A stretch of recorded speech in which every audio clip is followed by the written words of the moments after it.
इंद्र को कौन और क्यों मारना चाहता था? इंद्र का एक नाम पुरंदर भी है।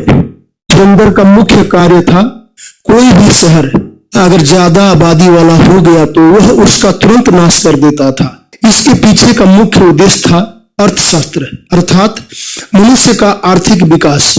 हम आगे वीडियो में समझेंगे कि शहरों का नाश 1-2 लाख की आबादी से ज्यादा होने पर पुरंदर अर्थात राजा इंद्र क्यों उसका नाश कर देता था।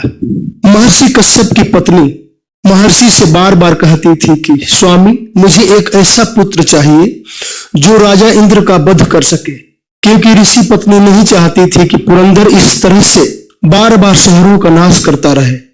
ऋषि अपनी पत्नी को बार बार समझाते थे कि देवी, ऐसा हठ ठीक नहीं है, क्योंकि पुरंदर जो भी कर रहा है वह सोच समझकर ही कर रहा होगा।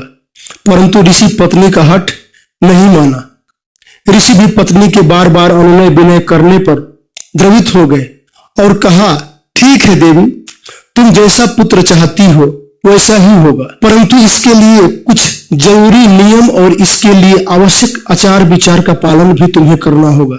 ऋषि पत्नी पुरंदर का वध करने के लिए महर्षि की बताई गई सभी नियमों का पालन करने के लिए सहर्ष तैयार हो गई। सर्वप्रथम ऋषि ने कहा, देवी, यह एक ऐसा गर्भ होगा जिसको तुम्हें अगले 100 वर्षों तक धारण करना होगा और 100 वर्षों तक तुम्हें कभी भी खुले बाल रहकर नहीं सोना होगा। जो माताएं इस वीडियो को सुन रही हैं, कृपया जरूर ध्यान दें कि कभी भी गर्भ के समय खुले केस रखकर नहीं सोना चाहिए। ये हमारा प्राचीन विज्ञान है, इसे मात्र कल्पना और कथा न समझें।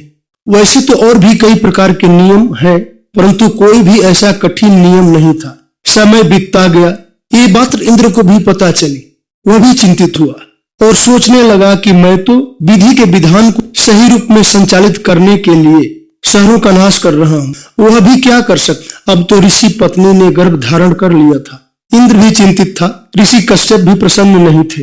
वो तो पत्नी हठ के कारण विवश थे, क्योंकि ऋषि कश्यप भी पत्नी हठ को नियति के कार्य में हस्तक्षेप मानते थे। अब आगे का कार्य भी नियति को ही संचालित करना था। जहाँ ऋषि पत्नी प्रसन्न थी, पुरंदर चिंतित था, ऋषि विचार मग्न। समय अपने चक्र के साथ आगे बढ़ रहा था। ऋषि पत्नी का गर्भ भी 90 सालों से अधिक का हो गया था। समय के साथ एक विचित्र चीज जुड़ी हुई है। अगर जीवन सुख का समय हो तो वह बीतते देर नहीं लगती, परंतु दुख का समय पहाड़ जैसा बन जाता है।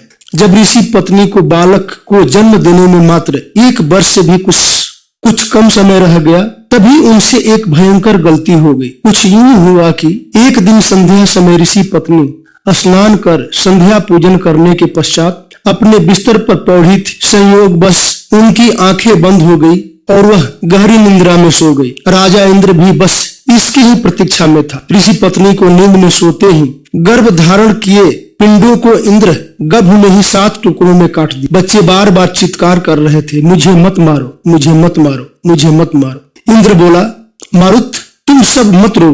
फिर उन 7 टुकड़ों को 7-7 टुकड़ों में विभक्त कर दिया। इस प्रकार कुल 49 टुकड़े की। हमारे कुल मरुत भी 49 ही माने जाते हैं। गर्भ पिंड का नाश कर बाहर निकलता है, तब ऋषि पत्नी को पता चल जाता है और वह इंद्र को पकड़ लेती है। मत्स्य पुराण में यह कथा मिलती है। इंद्र वहां पर इतना ही बोला है कि मैं अर्थशास्त्र को ध्यान में रखकर ये मुझे करना पड़ रहा। इंद्र ने बस इतना ही कहा। फिर ऋषि पत्नी ने कुछ नहीं कहा। इंद्र अर्थात पुरंदर वहां से चला जाता है। यहाँ 49 मृत गण है और हिंदू जनमानस में 49 संस्कार भी होते हैं, परंतु आधुनिक युग में मुख्यतः 16 बड़े संस्कार ही मनाए जाते हैं। यहाँ पर हम यह भी समझते चले कि अति प्राचीन काल में भी तो बड़े बड़े नगर होते थे जिन्हें पुरी कहा जाता था, जैसे काशी, कांची, अवंतिका, मथुरा, माया, अयोध्या, और ये मुख्यतः 7 पुरियां ही थी। परंतु हमें यह भी समझना होगा कि यह 7 पुरियां मोक्षदायिनी है। और दूसरा कारण यह है कि पुरियां तो बड़ी बड़ी थी,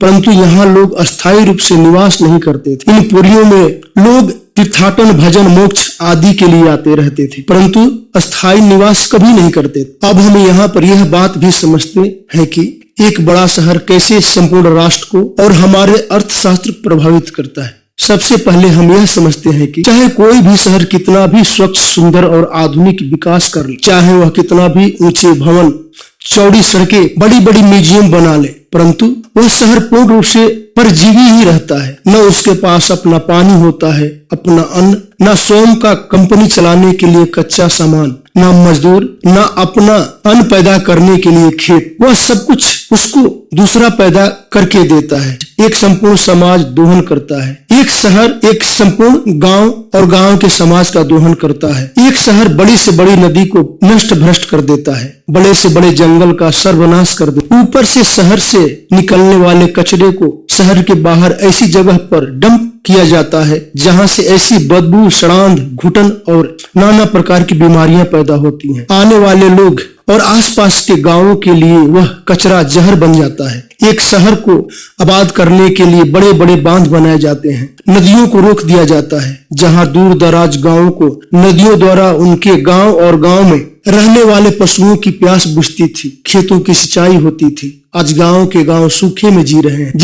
जिस गांव में नदी पर बांध बना, वहां के लोग पानी के लिए तरस रहे हैं और शहर के लोग उस पानी का दुरुपयोग कर रहे हैं। शहर के कारण गांव की विद्या, कारीगरी, कला, संस्कृति, रहन सहन, खान पान सब कुछ नष्ट भ्रष्ट होता है और ऊपर से गांव गरीब, भूखमरी और शहरी उत्पीड़न का शिकार हो रहा है। आज का जनमानस इसे समझने के लिए और अपने आप को समझाने के लिए तैयार हो सकता। उसे तो बस यही समझ आ रहा है कि बड़े बड़े माल, होटल, जिम हमारी आवश्यकताओं को पूरा कर देंगे। वह यह बात समझ ही नहीं रहा है कि गांव स्वावलंबी हो सकता है, परंतु शहर कभी भी परजीवी से ज्यादा कुछ नहीं हो सकता।